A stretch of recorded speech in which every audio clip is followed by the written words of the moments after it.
Hello. Today I am at the Woodmore Country Club. Woodmore Country Club, all my people from the DMV. Shout out if you know what the Woodmore Country Club is. And today I am broadcasting live from here. African American Marriage Counseling. Thank you for joining me. Today we are going to talk about a call I get a lot. And that call is simply this: I love you, but I am not in love with you anymore.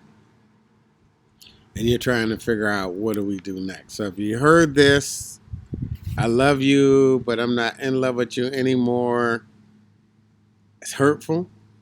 It's the worst thing you could imagine hearing.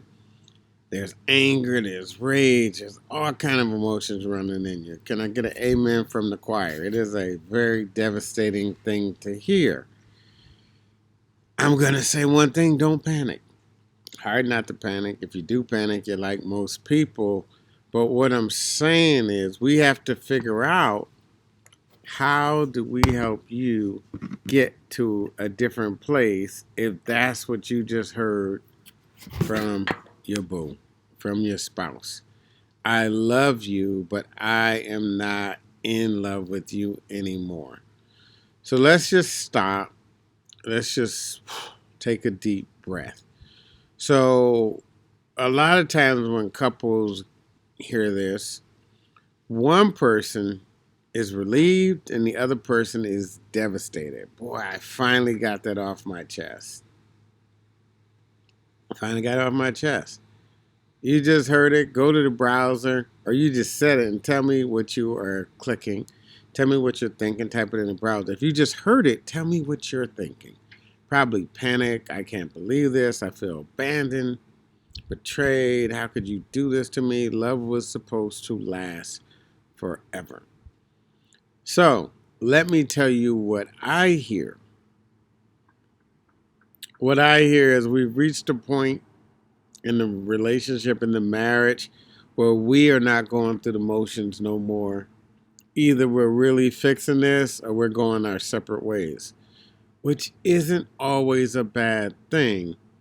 That means that, boy, this is broken. It's broken to the point that we feel we need to get some immediate attention. Let's get it. Let's get it. So, I love you, but I'm not in love with you anymore, usually results for one of a couple things. Either we've grown stale and static and fixed in our comfort zone. Physically, the toll of life has affected us. Maybe they're not attracted anymore, but that's usually not it.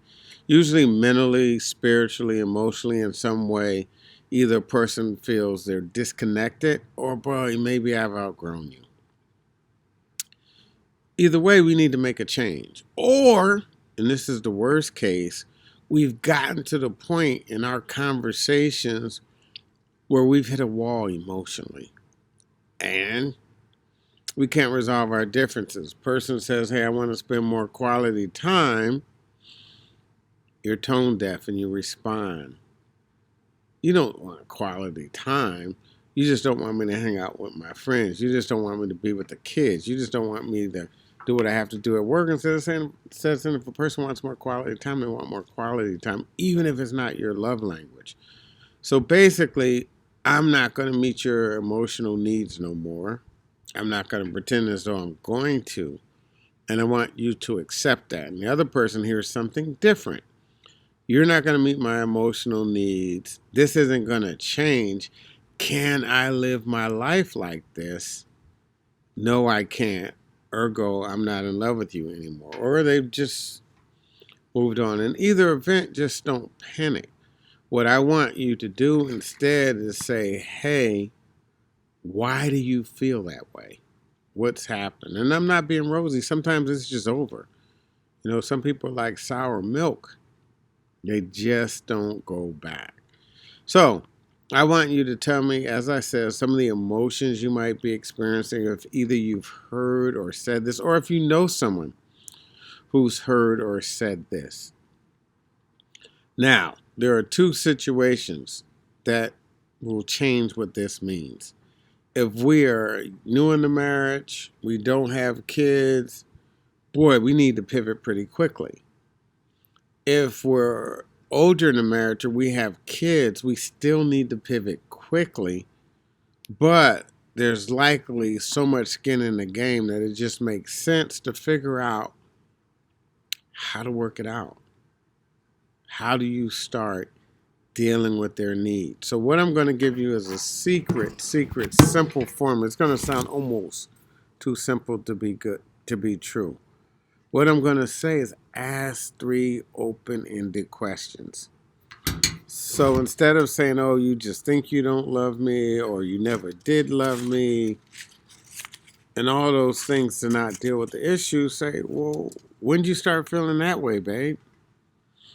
And I've had people answer questions. I had one spouse recently that said, you had that fight with my mother and you just kirked out on my parents. And I never saw you the same after that.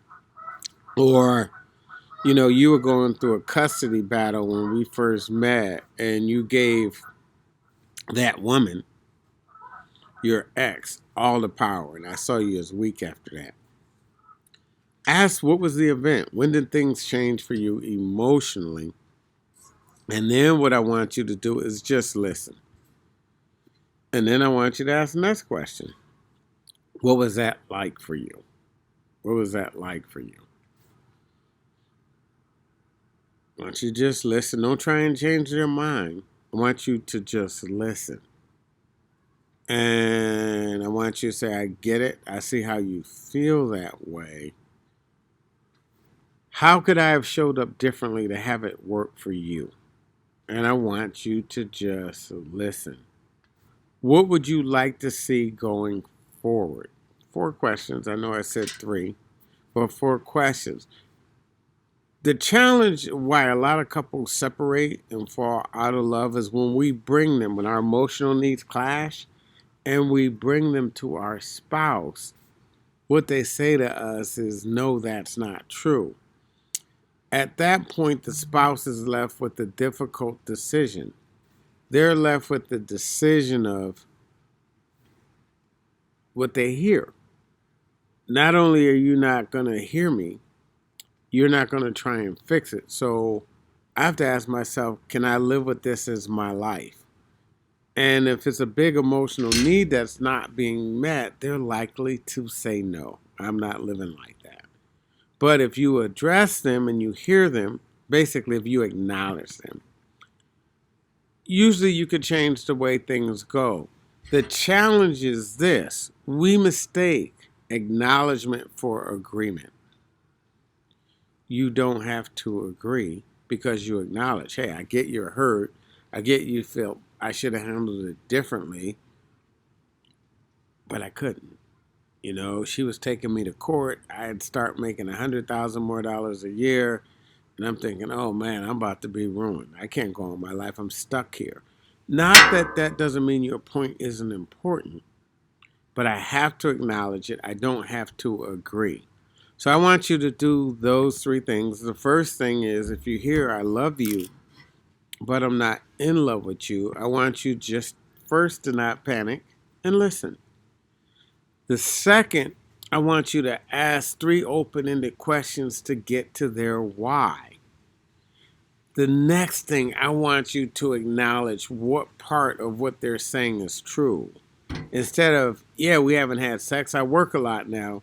Babe, us not being intimate bothers me too. I'm glad you brought it up. We need to fix that. I'm glad you still love me enough to want to fix that. And boy, do I get caught up in work and being a protector and a provider. Yeah, need to address that. So I want you to acknowledge something about what they're saying. So those are the 3 steps I want you to take. If I heard I love you, but I'm not in love with you no more. But I also am going to recommend this. This is one of those situations where you likely need the help of a professional. So get a professional.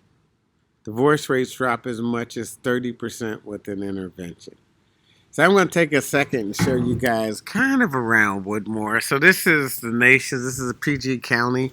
You can see this. This is all ours. This is all the houses in this community owned by African American, 90+%. Amazing community, amazing resource. Woodmore Country Club in PG County, the richest black county. And I just love this place. And I wanted to do something here, and I figured this was the one. So if you just heard I love you, but I'm not in love with you anymore, let's help you figure out what to do next. And remember, divorce rates drop as much as 30. That's 30% with an intervention. Make it a great day, Dr. Shane. I will see you on the other side.